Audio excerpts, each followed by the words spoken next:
9 ઓગસ્ટના રોજ વિશ્વ આદિવાસી દિવસના દિવસે આદિવાસીઓ પોતાના પરંપરાગત વસ્ત્રો ધારણ કરી પોતાની કલા સંસ્કૃતિને ઉજાગર તો કરે છે, પણ 9 ઓગસ્ટના દિવસે કેમ વિશ્વ આદિવાસી દિવસ ઉજવવામાં આવે છે એ જાણવું પણ જરૂરી છે. 21મી સદીની શરૂઆતમાં સંયુક્ત રાષ્ટ્ર સંઘને જાણવા મળ્યું કે વિશ્વભરના આદિવાસી જૂથો ઘણી સમસ્યાઓથી પીડાઈ રહ્યા છે, જેમાં બેરોજગારી, બાળમજૂરી અને અન્ય ઘણી સમસ્યાઓનો સમાવેશ થાય છે. આમ યુનાઇટેડ નેશન્સે આ માટે એક સંસ્થા બનાવવાની જરૂરિયાત અનુભવી.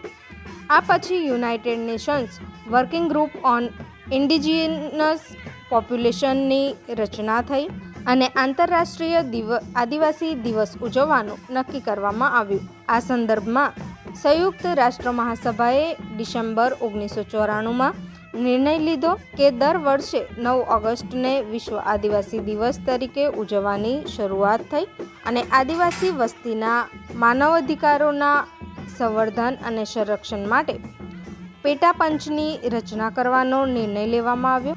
આ અંગે આદિવાસી સમાજના જાણકારના લોકોના પણ પિઠોરા સમાચાર અભિપ્રાય મેળવ્યા. જે વિશ્વ આદિવાસી દિવસ દુનિયામાં 93 જેટલા દેશોમાં આદિવાસીઓની વસ્તી છે. તે દરેક દેશમાં આજે ઉજવણી થઈ રહી છે. પૂરા દેશમાં, આપણા ભારત દેશમાં ઉજવણી થઈ રહી છે, ગુજરાતમાં ઉજવણી થઈ રહી છે અને છોટાઉદેપુરમાં પણ અમે ઉજવણી કરીએ છીએ. આજનો દિવસ જે યુનેસ્કોએ ઘોષિત કર્યો હતો કે આદિવાસીઓ પોતાના અધિકાર કેવી રીતના સાચવી શકે, પોતાની ઓળખ કેવી રીતના સાચવી શકે, સંસ્કૃતિ કેવી રીતના સાચવી શકે, એકતા કેવી રીતના રાખી શકે અને એના દ્વારા પોતાના અધિકારોને સાચવણી કેવી રીતના કરી શકે, એ ના હેતુથી આ કાર્યક્રમ રાખવામાં આવે છે. અને આજે પૂરા દેશમાં, ગુજરાતમાં, ખાસ કરીને છોટાઉદેપુરમાં આદિવાસીઓ પોતાના અધિકાર માટે સતત સંઘર્ષ કરે છે. આદિવાસીઓની જમીનો, એનો જળ, જંગલ દરેક ઉપર ખતરો છે.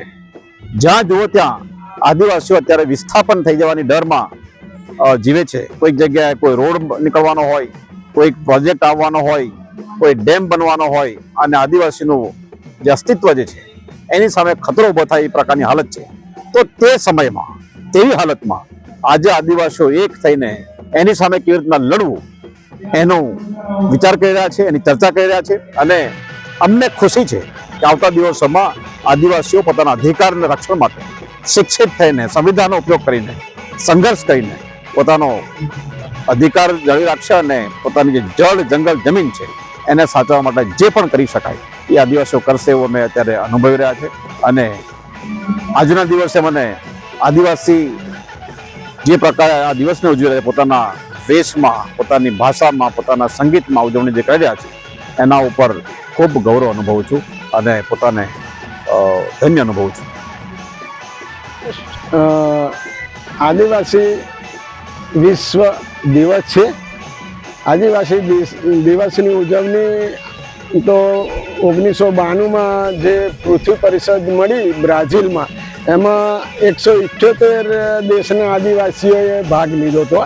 આમ તો વિશ્વના 193 જેટલા દેશ છે, પણ બીજા દેશોએ હજુ ભાગ નહોતો લીધો. પણ જે પૃથ્વી પરિષદમાં 178 દેશોના લોકોએ ભાગ લીધેલો, એમાં નક્કી થયેલું કે આ આદિવાસીની સંસ્કૃતિ, એમના રીત રિવાજ, એમની જીવન પદ્ધતિ, મુખ્યત્વે જીવન પદ્ધતિ કેવી છે. આ ગ્લોબલ વોર્મિંગમાં આદિવાસીની જીવન પદ્ધતિ લોકોને કઈ રીતે બચાવી શકે એના વિશે ખૂબ ચર્ચા થયેલી. અને ત્યારથી પછી યુનોએ ઘોષિત કર્યું કે 1994થી 9મી ઓગસ્ટે વિશ્વ આદિવાસી દિવસની ઉજવણી શરૂ કરવામાં આવી. ત્યારથી અત્યાર સુધી આ વિશ્વ આદિવાસી દિવસની ઉજવણી કરવામાં આવે છે. પણ આ વિશ્વ આદિવાસી દિવસની ઉજવણી કરવામાં આવે છે, પણ આદિવાસીઓના હક્કો આ જે સરકારો છે એ આપતી નથી અને એને પરિપૂર્ણ કરતી નથી. 6ઠ્ઠી અનુસૂચિ, 5મી અનુસૂચિ હોય કે એના અનામતના લાભો હોય, એના બંધારણના જે હક્કો છે એ પણ અમલ નહીં થતો પૂરેપૂરો. અનામતમાં તો પૂરેપૂરો અમલ થતો જ નહીં. એના લીધે અને જે શિક્ષણ છે, શિક્ષણ ખાસ જરૂરી છે. શિક્ષણમાં આદિવાસી વિસ્તારમાં શિક્ષણ બહુ નબળું છે. અને જે હમણાં હાલમાં તો સ્કૂલો બી બંધ કરવામાં આવી રહી છે અને પ્રાઇવેટ સ્કૂલો શરૂ કરવામાં આવી રહી છે. હવે પ્રાઇવેટ સ્કૂલો કરી, આમ બી બંધારણમાં કીધું જ છે કે 14 વર્ષ સુધીના વિદ્યાર્થીને મફત શિક્ષણ આપવું. એમ છતાં ખાનગી સ્કૂલો શરૂ કરીને એનું વ્યાપારીકરણ કરવામાં આવી રહ્યું છે.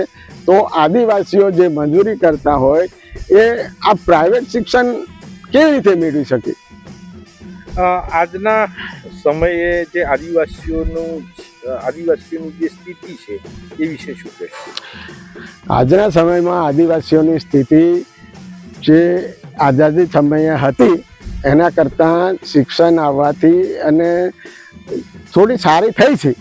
પણ હજુ બી ગામડાના માણસો જે અભણ ને જે ગરીબ છે એ ગરીબના ગરીબ જ રહ્યા છે.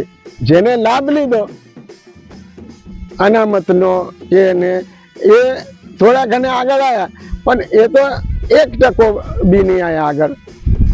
એટલે હમણાં બી આદિવાસીઓની પરિસ્થિતિ, એ આદિવાસીઓનું શોષણ થાય છે. કારખાનામાં હોય, ખેતીમાં હોય કે ગમે તે વ્યવસાયમાં હોય, એમનું શોષણ જ થાય છે. અને આ પરિસ્થિતિ હમણાં હાલ વિકટ છે. હમણાં તો રોજગારી બી એમને મેળવવા મુશ્કેલ પડી રહી છે. હમણાં છોટાઉદેપુર જિલ્લાના આદિવાસીઓ સૌરાષ્ટ્ર, કચ્છ આ મજૂરી માટે ખેતી કરવા જાય, ભાગે કરવા જાય અને આખો વર્ષ મજૂરી કરાવે, ભાગ કરાવે અને છેલ્લે દિવસે એને ભાગ આવ્યા વગર બી તગડી મૂકે એવા ઘણા કિસ્સા બને છે. અને આખું વર્ષ આખા કુટુંબની મજૂરી કરાવી લે છે. આવા બી કિસ્સા બની રહ્યા છે. 9 ઓગસ્ટના દિવસે અમે પરંપરાગત વસ્ત્રો ઘરેણાં પહેરીને નાચગાન કરીએ છીએ અને અમારી સંસ્કૃતિને બહાર લોકો જોઈ શકે એવી રીતે અમે આ ઉત્સવને મનાવીએ છીએ. અને આ વર્ષોથી અમારી સંસ્કૃતિ 9 ઓગસ્ટના દિવસે ઉજવાય છે, જેને અમે ધામધૂમથી ઉજવી રહ્યા છીએ.